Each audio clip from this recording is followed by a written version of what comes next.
let's get stuck into it then. So thank you for showing up live, and for people on the replay, I really want you to pay attention, but really reflect on some of the things that I'm going to cover in this training. Training is probably going to be about 15 minutes, maybe 20, and I'm going to walk through some of the things that have really helped me in overcoming imposter syndrome and building a strong mindset, because mindset is most of the game when it comes online. As soon as we move our business online, all of this stuff starts to come up, and the people that make it are the people that put in the work and build in a strong mindset. And this is what this training is about. So I love this this infographic, because it really does represent like how our mind thinks, oh, like it's just me that's got all these thoughts, and like reality, it is literally everyone. It is literally everyone. Every coach that I've worked with, every mentor that I've worked with, they've all expressed feelings of feeling like an imposter, feelings of perfectionism, feelings of self-doubt, procrastinating on things. It is the most natural thing, right? So if you're thinking, oh my God, it's just me, it's definitely not, right? It's everyone. I did a survey recently where I surveyed about 25 online fitness coaches with mindset, and like if they felt like they struggled with imposter syndrome or not. And everyone did, right? And everyone struggled with the same things. So these are the top 5 things that online fitness coaches reported. So comparing themselves to other coaches was number 1, perfectionism, fear of being judged. Stopping themselves from posting content consistently was a big one. Charging what they felt they were worth, and selling their offer confidently. So if you can identify with any of those things, then you are not alone, right? It is most of the industry.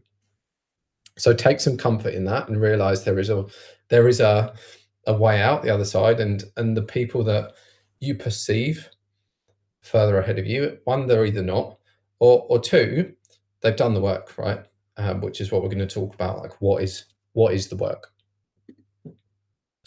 Before we get into that, let me kind of give you some context about me and my journey.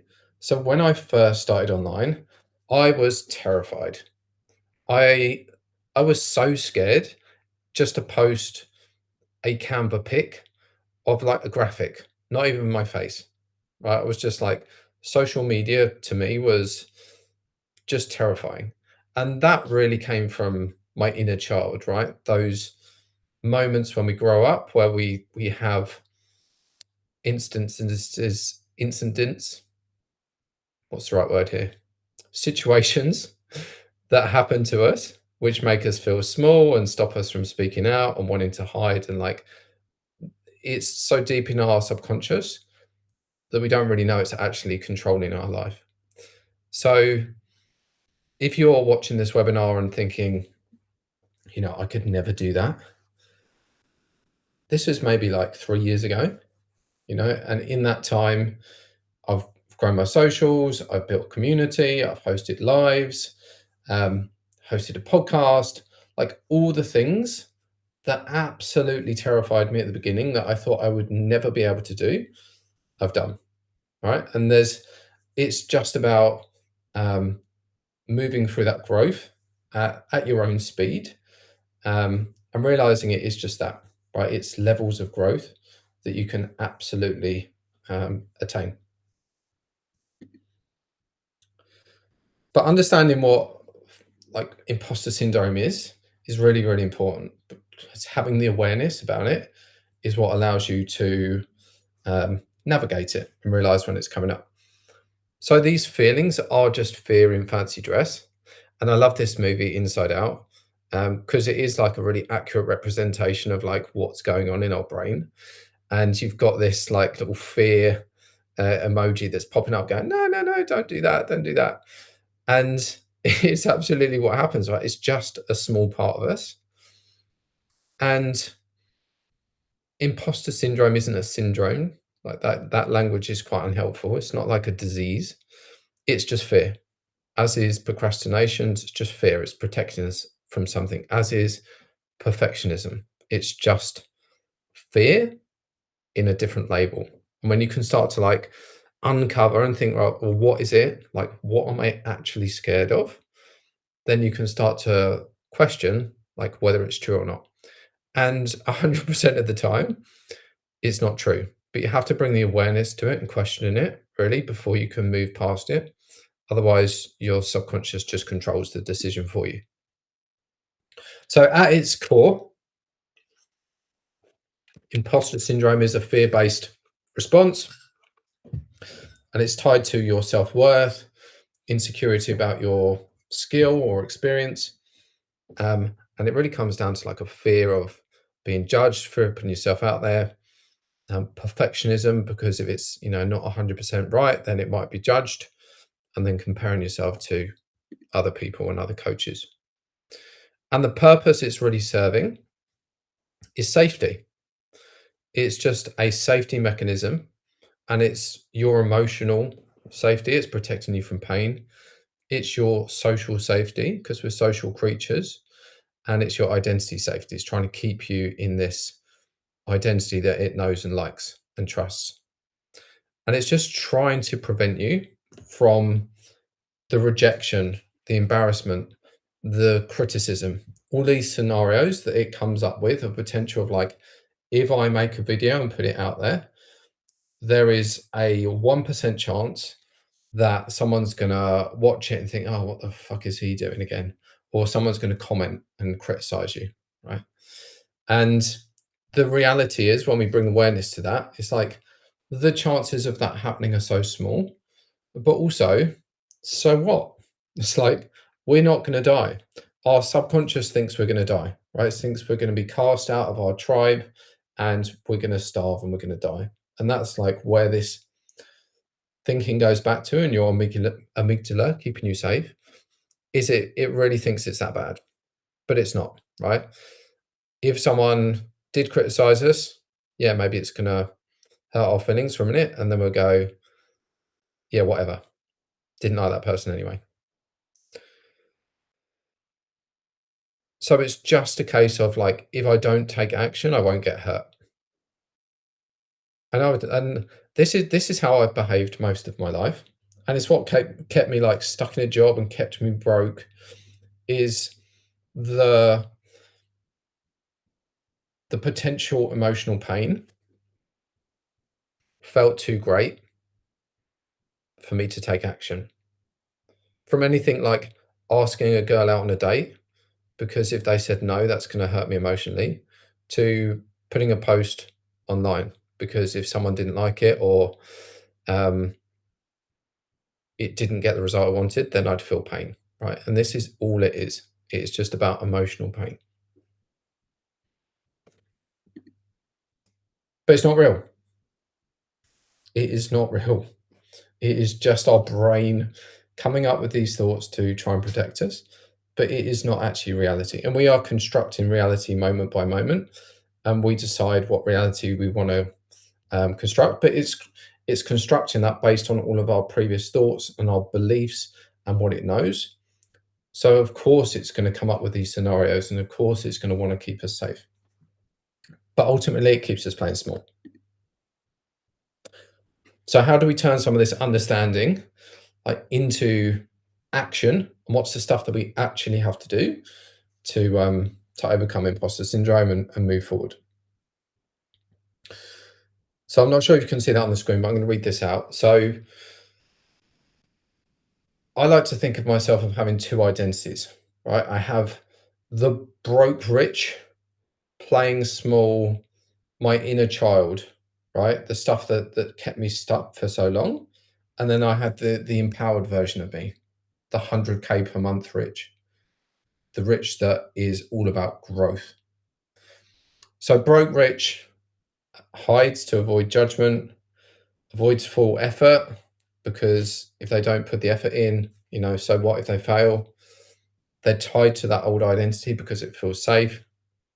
He waits for perfection to feel safe. He shrinks to stay accepted and avoids, putting himself out there and being too much. He procrastinates and overthinks, and he uses perfectionism to mitigate any risk, and he plays small to stay comfortable. And that is the behaviors that controlled me, or like that is how I acted for most of my life, and that's what kept me stuck.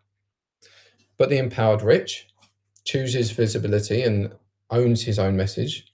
He shows up, like even if it's not perfect, and he allows himself to grow and move into this new identity. And he moves forward imperfectly, right? And takes refined action as he goes. He takes up space and trusts that he belongs there, and he takes aligned action even when there is fear present. Chooses progress over perfection, and he stretches into discomfort to build new results. And what I like to do, like on a day by day basis, is I have this written down, right? I have on the front of my notepad, I have the actions that broke rich would take today and the actions that empowered rich would take today. And then I make a decision. I read that list and I decide. And if there's a moment in the day where I'm procrastinating on something, or there's something that I kind of think I should be doing that, I'll get my list out and I'll make a decision. Okay, where do I want to play today? And I encourage you to really, really do this, because bringing the awareness to some of the smaller parts of you is what allows you to create, this future higher version of yourself, which you can step into day by day. Powerful days make powerful months, and powerful years, and powerful lives, right? It starts every single moment. And the more you think, I'll be empowered rich tomorrow, like that's the energy that gets us stuck. Just like our clients who are like, yeah, I'm going to start my fitness plan in February.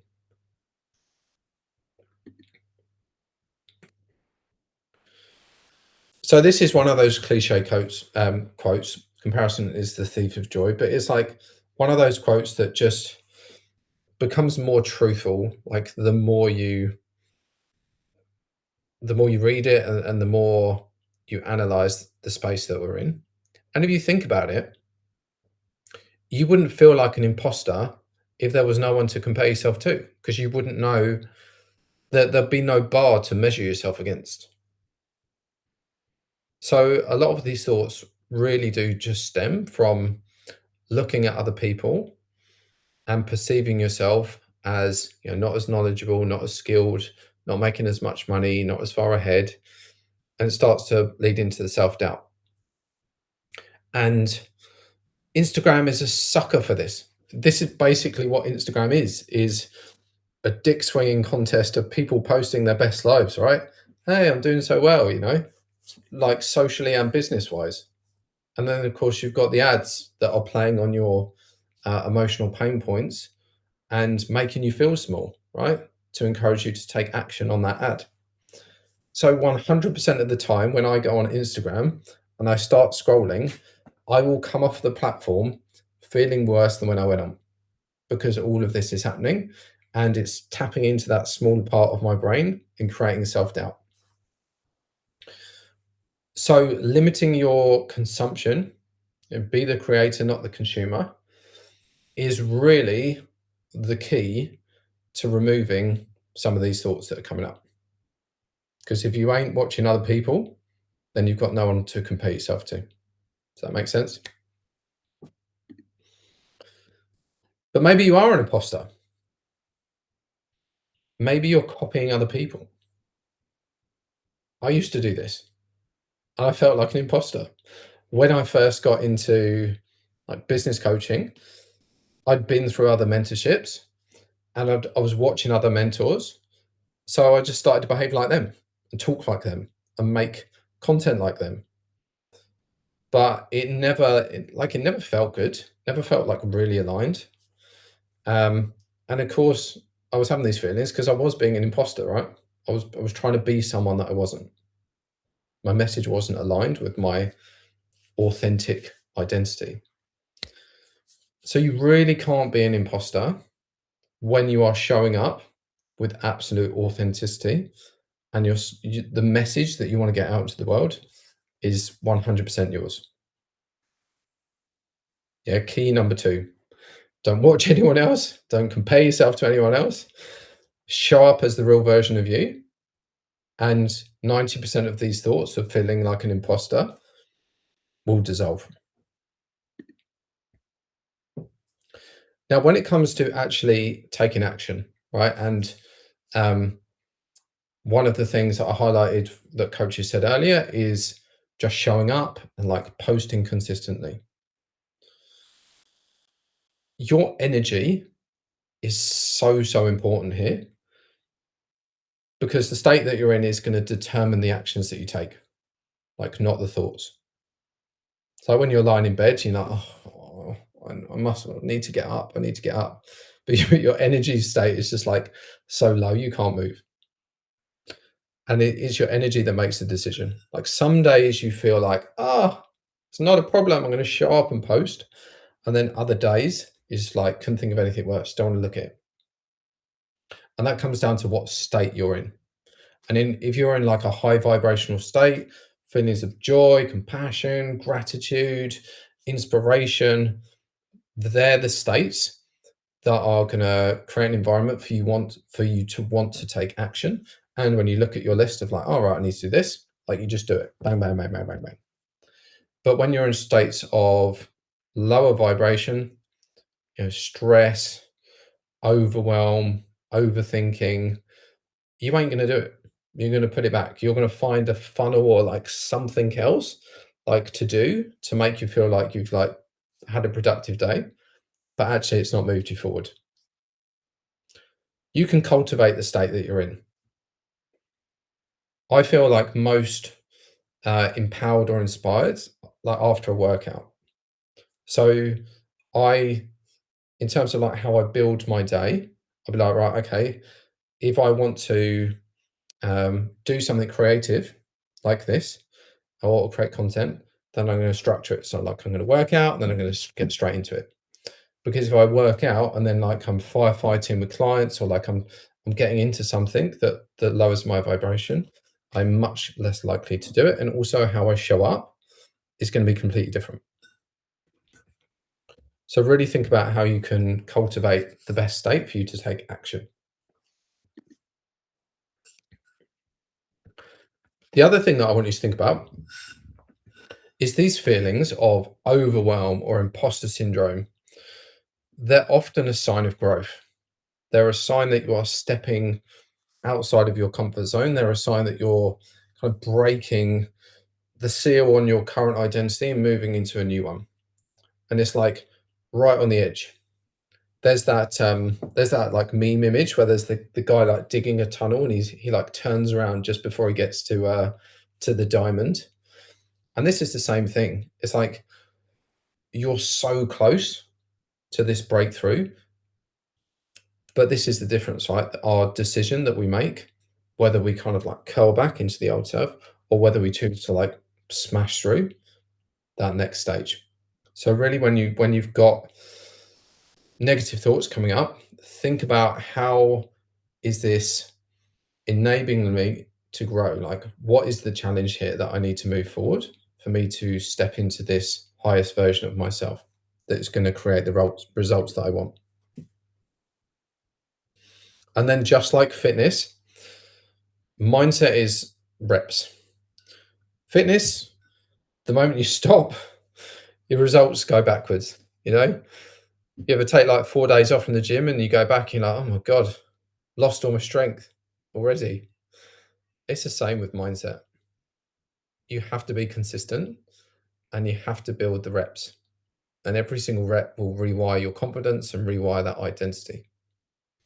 And the reps are doing the hard work, right? The reps are making the decision to do the hard thing, the thing that you're putting off. The more you do it, the more competent you become. Just how I've been able to move from terrified to post a Canva graphic to being able to show up on a live. It's just through hundreds of tiny, tiny little moments of growth.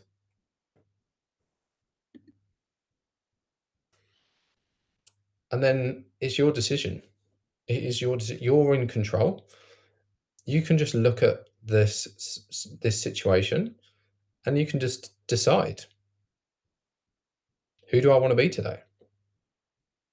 What action do I want to take? Who am I voting for today? And which version of myself? The old or current version, or the future version? It's really, really like that simple. Bring awareness to it. Realize it's not true. Get yourself in a high energy state, and then just make a decision. So saying that, as I bring this to an end, information without action is just entertainment. And most of the time when we come to or when we're consuming content like this or doing courses and stuff like that, it can be that we consume it and we like internalize it and be like, "Oh, yeah, yeah, that made sense," and then we don't do anything. It can be another thing that we do, like just consuming, that is stopping us from actually taking, aligned, empowered action. So my challenge for you, off the back of watching this, is to do something that you've been putting off, to do something that scares you, to make a list of the habits that that are keeping you stuck and will continue to keep you stuck, and the habits that are going to move you forward, your future identity, your most highest self identity. Make a list and do something, whether that is creating a new post, getting on video, doing a story video, whatever makes you feel comfortable. The moment you think about it, that's the thing that you need to do, because everything that you want is on the other side of fear. And the more you move towards whatever it is that is creating that fear, the more you're going to have breakthroughs, and your business will grow as a result of your personal growth. And you can't, your monetary value, um,